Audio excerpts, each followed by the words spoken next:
Hi, welcome to another video. This week we have something very fun and very special to me.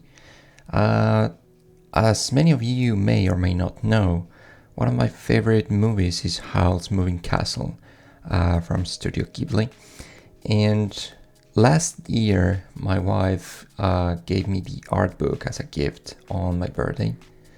And I've been going through it every now and then just to get some inspiration or something. And I found this image from Sophie's house, the hat house, I believe, the hat shop. And I thought it was a very nice image that I could probably model in Blender for a video. So that's what I did. This was quite challenging, honestly, because usually when you're doing backgrounds for animation, you have like many cheats that you usually do because things don't usually look as you'd like to, and since you are not limited by the real world, it's much easier just to cheat perspective or fake a few things here and there. So when translating this image into 3D, I had to make some compromises or figure some stuff out that wasn't like matching one-to-one to the image from the movie. And one of those was just like figuring out those beams that are holding the roof on the left and the proportion of the beams that you can see on the outside and the size of the window. I tried to use F-Spy to at least get a sense of the perspective and the distance from camera, but again, it's not always perfect. So here I am changing the viewport display just to a flat color to get a sense of what is what, and you can use like this default lighting to kind of give a sense of where the lighting is coming from. You can see we have some shadows and there's no lights in the scene so far, so this is all coming like from the viewport display. And we have a few options in there. You can tweak the light and cast some shadows, but it's very basic.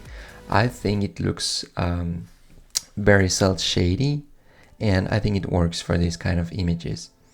So another complexity for this image is that the camera is tilting up, so we have like a double screen image to work with here, and that makes it harder to transform into 3D because again, you have to cheat, or well, animators or illustrators have to cheat the perspective to make it work with the camera movement. They basically have to fake the camera movement sometimes, and since we're having 3D, we can just like put the camera in there. And I at some point tried to use a fisheye lens to at least get some distortion, see if I could get something similar, but I ended up not using that because it was like very troublesome and it didn't look quite good. Again, I am not modeling everything, but I'm just like modeling what I need to cast some shadows and to get some of the interiors, which I ended up not modeling either because I was like, yeah, that's probably too much and I'm not gonna make it on time for this week, and in the end you will probably not see him. So just like modeling basic stuff, and again, always good to model on a real life scale, on a one-to-one size. That's what I put like the model of the girl in there stretching to get a sense of the actual scale, because I don't know the measurements of any of these things. And now I am trying to figure out the lighting, which was also kind of hard to figure out because it's also quite different. You get some artistic interpretation in there. You can fake some things, and I ended up just like trying to match it as closely as I can. But it's probably not a one-to-one comparison. And a few seconds ago, you can see me trying to get the fisheye lens playing with the camera and the compositor now, trying to get that distortion, but it wasn't working, so I just discarded that. So yeah, more light tweaking. I'm using the Nishida Sky. It's probably like my favorite way to light images, even more than using HDR images or even the physical atmosphere add-on. That's a really cool add-on, and I end up using it so many times, but depends on the project and the image, and this is not the case. Um, so to give you a sense of a percentage of how I use those guys, I'd say like 70% of the time I end up using just the Nishida Sky.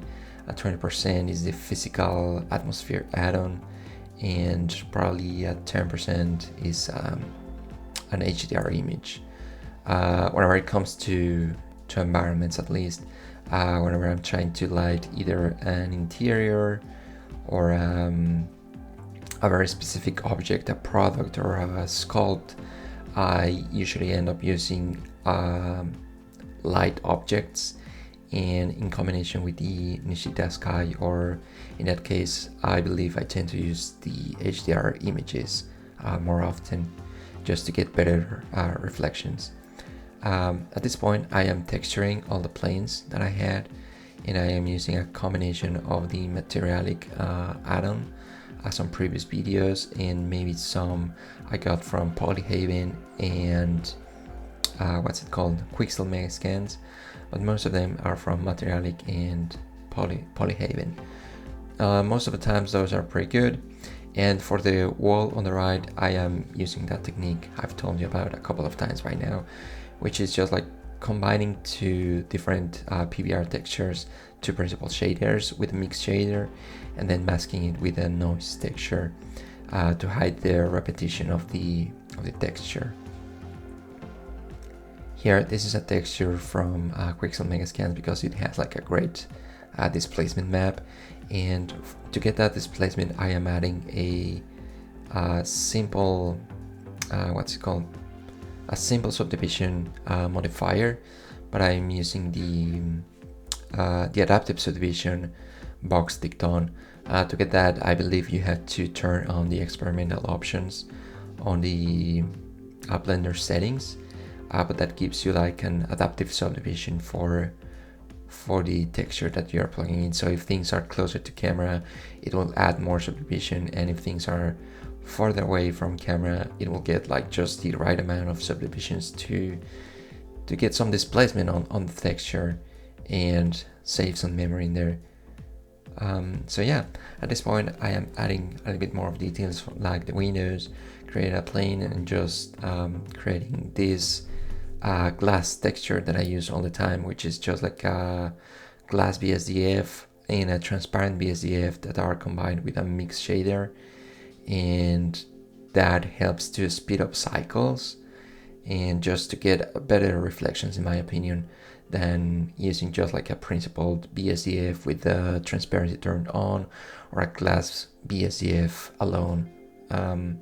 You get some weird distortions, and it usually creates some noise, especially if you're rendering interiors and you have like a window or something. I like this shader, which is again just like a combination of the glass with the transparent.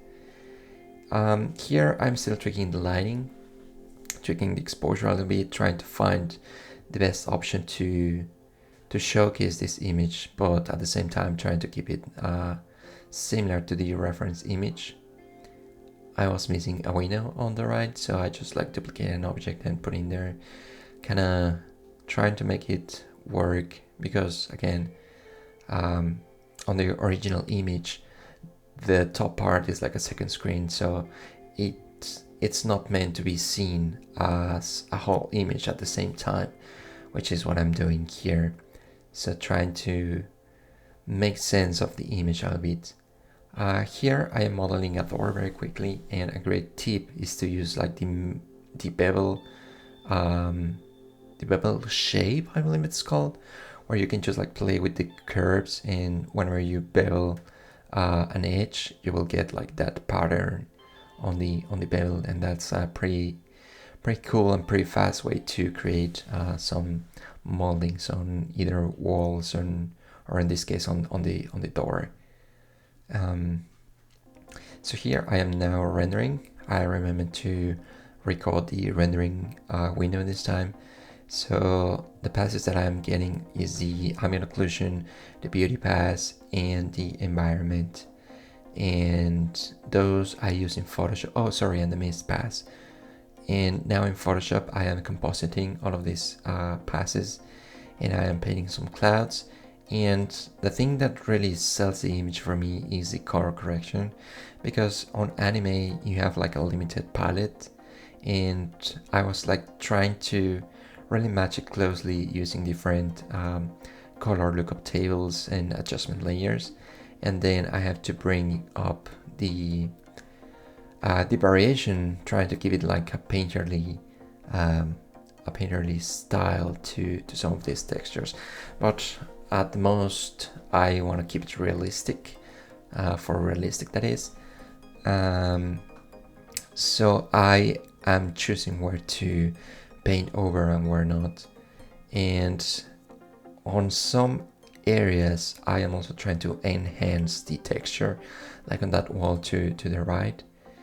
And another thing is like I wanted to add like again some more color variation. Another thing is that I noticed like on the reference image when I brought it into Photoshop is that I had to increase that texture that is coming from the walls, like that grungy edges. I think I lost some of that whenever I render in Blender, so it's much easier just to paint over it in Photoshop rather than going back to Blender, especially in this case where I'm just like rendering a single image and not a animation sequence or a moving image.